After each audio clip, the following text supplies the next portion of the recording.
இந்த வீடியோவில் civics unit 4 human rights and UNO லெசனுடைய book back question and answer மெட்டீரியலை டிஸ்கஸ் பண்ணுவோம். First Roman letter 1, choose the correct answer. First question, after the Second World War dash has taken several measures to protect the human rights. So Second World வார்க்கு அப்புறம் human ரைட்ஸை protect பண்ணுறதுக்காக என்ன ஆரம்பிக்கப்பட்டது? UNO, United Nation Organisation. Next second question, in 1995 women from all over the world gather at. So எங்கே gather ஆனாங்க? Beijing. 1995 எங்கே gather ஆனாங்க? Beijing. The National Human Rights Commission was constituted in 1993. 1997 State Human Rights Commission start பண்ணாங்க. So NHRC National human Rights கமிஷன்ங்கிறது வந்துட்டு 1993. The UNO declared 1979 as the International Year of Children.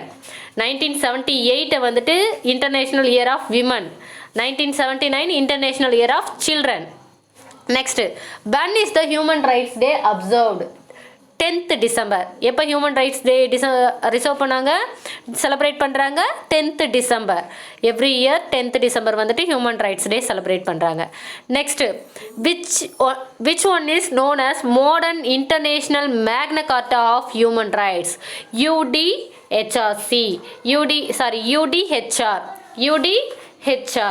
UDHR அப்படின்னு பார்க்கும்போது expansion என்ன? Universal declaration of human rights. So அங்கே spelling mistake இருக்கு, UDHR. Next, who can be appointed as chairperson of the International Human Rights Commission? So chairperson, National human Rights கமிஷனுடைய சேர்பர்சனை யார் appoint பண்ணுறா? சேர்பர்சனையும் சரி அல்லது மற்ற மெம்பர்ஸையும் வந்துட்டு யார் அப்பாயிண்ட் பண்ணுவா அப்படின்னா வந்துட்டு பிரசிடெண்ட் தான் அப்பாயிண்ட் பண்ணுவாங்க. பட் வந்துட்டு யாரை வந்துட்டு சேர்பர்சனை அப்பாயின்மெண்ட் பண்ணுவாங்க அப்படின்னா any retired chief justice of Supreme Court. So Supreme கோர்ட்டோடைய சீஃப் ஜஸ்டிஸ், ஏற்கனவே ரிட்டையர் ஆன தலைமை நீதிபதி, உச்சநீதிமன்றத்துடைய தலைமை நீதிபதி, ஓய்வு பெற்ற தலைமை நீதிபதியை பிரைம் மினிஸ்டருடைய ரெக்கமெண்டேஷன் பேரில் வந்துட்டு பிரசிடெண்ட் வந்துட்டு அப்பாயிண்ட் பண்ணுவார். Okay, so any retired chief justice of Supreme Court. How many articles does the UDHR contain? Okay, Universal Declaration of Human Rights contain. So அதில் பார்த்தோம் அப்படின்னா மொத்தம் 30 articles. Okay, எத்தனை articles? 30 articles. Next, what is the tenure of chairperson of the National Human Rights Commission? So chairperson அவங்களுடைய பதவிக்காலம் எவ்வளோ அப்படின்னு பார்த்தோன்னா ஒன்று 5 years, அப்படி இல்லைன்னா 70 வயது வரைக்கும் இருக்கலாம். Okay, next, where is the இது ரெண்டுத்தில் எது முன்னாடி வருதோ அது. Next, where is the headquarters of the National Human rights Commission? So National Human rights Commission NHRCயோடைய ஹெட் குவார்ட்டர்ஸ் எங்கே இருக்குது அப்படின்னா நம்மளுடைய capital New Delhi. Next, fill in the blanks. Each individual has rights. ஒவ்வொரு இண்டிவிஜுவலுக்கும் என்ன இருக்குது? உரிமைகள் இருக்குது. அவங்களுடைய வாழ்க்கையை வந்துட்டு கண்ணியத்தோடு வாழறதுக்கு ரைட்ஸ் இருக்குது. Human rights are fundamental rights. Human ரைட்ஸ்னால் என்ன? அடிப்படை உரிமைகள், fundamental rights. Third one, the state human rights commission was formed on 17th April 1997. Already சொன்னேன், NHRC அப்படின்னு பார்க்குறப்ப வந்துட்டு 1993 வந்துட்டு ஆர்கனைஸ் பண்ணாங்க, 12th October 1993. So state human rights commission அப்படின்னு பார்க்குறப்ப 17th April 1997. Next, article 24 of Indian constitution prohibits. 24ல் எதை வந்து ப்ராஹிபிட் பண்ணுறாங்க? சைல்டு லேபர், குழந்தை தொழிலாளர்களை வந்துட்டு தடை செய்கிற திட்டம் தான் வந்துட்டு என்ன அப்படின்னா, சட்டம் தான் என்ன அப்படின்னா article 24. UNO, United Nation organisation was established in the year 1945. அதாவது செகண்ட் வேர்ல்டு வாரோடைய எண்டில் அதனுடைய தாக்கமாக வந்து கொண்டு வரப்பட்ட சபை தான் என்ன அப்படின்னா இந்த யுனைடெட் நேஷன் ஆர்கனைசேஷன். இது அப்போ செகண்ட் வேர்ல்டு வார் எப்போ முடிஞ்சது? 1945. அப்போ இவன் எப்போ ஆரம்பிக்கப்பட்டதுனாலும் 1945. Next, match the following. Eleanor Roosevelt. So Eleanor ரூஸ்வெல்ட்டுங்கிறவங்க யார்? ஹியூமன் ரைட் கமிஷனுடைய சேர்பர்சன். ஸ்டார்டிங்கில் ஃபஸ்ட்டு சேர்பர்சனாக வந்தது அவங்க தான். நெக்ஸ்ட்டு, த சைரஸ் சிலிண்டர் தான் வந்துட்டு world's first charter of human rights. So அதுலேயே என்ன பண்ணிட்டாங்க, அப்பயே வந்துட்டு அந்த 539 BCயில் இருந்தது, அந்த காலத்துலேயே வந்துட்டு என்ன பண்ணிட்டாங்க, ஹியூமன் ரைட்ஸை பற்றி அதில் கருத்துக்கள் வெளியிட்டு இருந்தாங்க. ஈவ் டீசிங் ஆக்ட் வந்த year 1997. Child helpline number 1098. Civil ரைட்டுங்கிறது வந்துட்டு அதாவது வந்து வாழ்வியல் உரிமைகள் அப்படின்னு சொல்கிறோம் இல்லையா. சிவில் ரைட்னா ஃப்ரீடம் ஃப்ரம் ஸ்லேவரி, அடிமையாலாம் இல்லாமல் சுதந்திரமாக வாழறது. பொலிட்டிக்கல் ரைட் அப்படிங்கிறப்ப அரசியல் உரிமை, ரைட் டு ஓட். ஓகே, அரசியல் உரிமை, வாக்குரிமை அப்படிங்கிற மாதிரி ஞாபகம் வச்சுக்கோங்க. Next true or false, human rights and civil rights are same. அதாவது சிவில் ரைட்ஸும் ஹியூமன் ரைட்ஸ் தான், ஆனால் போத் ஆர் நாட் சேம். ஓகேவா? சிவில் ரைட்ஸையும் ஒரு டைப் ஆஃப் ஹியூமன் ரைட்ஸ் அப்படின்னு சொல்லலாம். பட் ஹியூமன் ரைட்ஸுங்கிறது எல்லா நாட்டுக்கும் பொதுவானது, சிவில் ரைட்ஸுங்கிறது ஒவ்வொரு கண்ட்ரிக்கும் என்ன ஆகும், சேஞ்ச் ஆகும். ஸோ இது வந்து ரெண்டும் சேம் கிடையாது, false. Declaration of rights of man and of the citizen was proclaimed in India. True. So ஓகேவா? ஸோ மனிதர்களுக்கும் சரி, அதாவது வந்து குடிமகன்களுக்கும் சரி என்ன பண்ணுறாங்க, இந்தியன் சிட்டிசன்ஸுக்கும் சரி இங்கே வந்துட்டு என்னென்ன உரிமைகள் இருக்குது அப்படின்ட்டு டிக்ளேர் பண்ணியிருக்காங்க. நெக்ஸ்ட்டு வந்துட்டு human right act 1993 provides the creation of NHRC. So human right ஆக்டால் வந்துட்டு என்ஹெச்ஆர்சி வந்துட்டு உருவாகலை. ஸோ அது வந்துட்டு ஃபால்ஸ். நெக்ஸ்ட்டு பார்த்தோம் அப்படின்னா, அதாவது வந்துட்டு இந்த என்ஹெச்ஆர்சி வந்துட்டு உருவாகிறதுக்கு மெயின் ரீசன் என்னவாக இருந்ததுன்னா, ECOSOC economic and social council தான் வந்துட்டு அதுக்கு யுஎனோட ஒரு இம்பார்ட்டண்ட் ஆர்கான். அதுதான் வந்துட்டு இந்த என்ஹெச்ஆர்சி உருவாகிறதுக்கு காரணமாக இருந்தது. So national human rights commission என்ஹெச்ஆர்சிங்கிறது வந்துட்டு has empower to give punishment to the victims. True. ஓகேவா? தவறு தண்டனையும் வழங்குது. ஓகேவா? தவறு செய்கிறவங்களுக்கு தண்டனையும் வழங்குது. Next human rights commission was empowered to set up commission for the promotion of human rights at national and state level. So human right commission எதுக்காக செட்டப் பண்ணாங்க? ஸோ ஹியூமன் ரைட்டை வந்து ப்ரமோட் பண்ணுறதுக்காக தான், இன்னும் மனித உரிமைகளை மேம்படுத்துவதற்காக, தேசிய அளவுலையும் சரி மாநில அளவிலையும் மேம்படுத்துவதற்காக தான் வந்துட்டு இந்த கமிஷனே வந்துச்சு. அது true. Next consider the following statements and tick the appropriate answer. Find the wrong statement. National Human Rights Commission NHRC is statutory body, constitutional body, independent body and பார்த்தோன்னா multilateral institution. ஸோ உங்களுக்கு வந்து சொல்லும் போதே சொல்லியிருப்பேன், இது வந்து நான் constitutional பாடி, அரசியல் அமைப்பு சாராத ஒரு அமைப்பு. ஓகே. நெக்ஸ்ட் வந்துட்டு which of the following statement is not correct about NHRC. So NHRC சம்மந்தமாக எது கரெக்ட் இல்லை அப்படிங்கிறத பாருங்கள். எஸ்டாப்ளிஷ்டு இன் 1993 கரெக்டு. நெக்ஸ்ட்டு வந்துட்டு ஏதாவது ஹியூமன் ரைட்ஸ் வயலேட் பண்ணுறாங்க அப்படின்னா வந்துட்டு commission has no rights to punish culprit. So the chairperson and the members of the commission are appointed by supreme court of India. So இங்கே என்ன கொஸ்டின் நம்மளை கேட்டிருக்காங்க? Not correct. So chairperson and members of the commission வந்துட்டு யார்? President தானே appoint பண்ணுவாங்க. So வந்துட்டு இங்கே வந்துட்டு என்ன கொடுத்துருக்காங்க? சுப்ரீம் கோர்ட் ஆஃப் இந்தியான்னு கொடுத்துருக்காங்க. ஸோ அது வந்துட்டு wrong one. And the commission sends it annual report to the central government and state government. So அதுவும் ஓகே. ஸோ அப்போ எது தான் ராங்?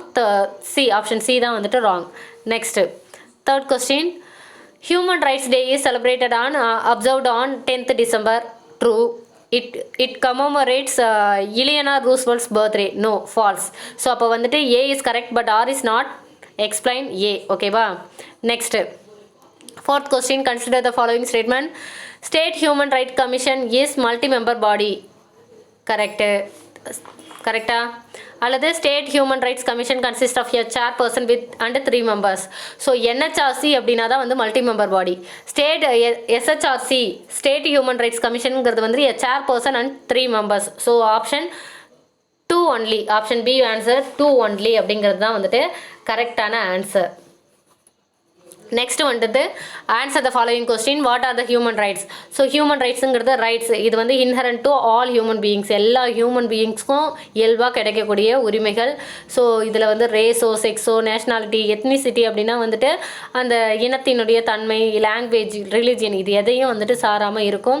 ஸோ அடிமைத்தனத்துலேருந்து வர்றது, டார்ச்சர்லேருந்து வெளியே வர்றது, கருத்துக்களை வெளியிடக்கூடிய சுதந்திரம், இது எல்லாமே வந்து நம்ம என்னன்னு சொல்கிறோம்?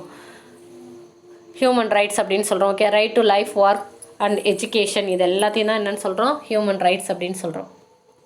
Next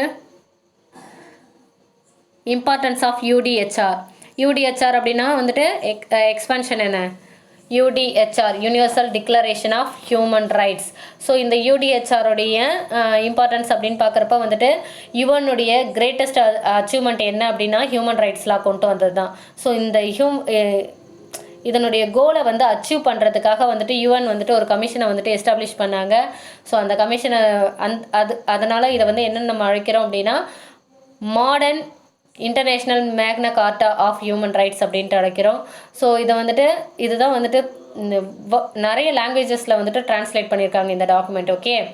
next what does article 45 of Indian constitution provide.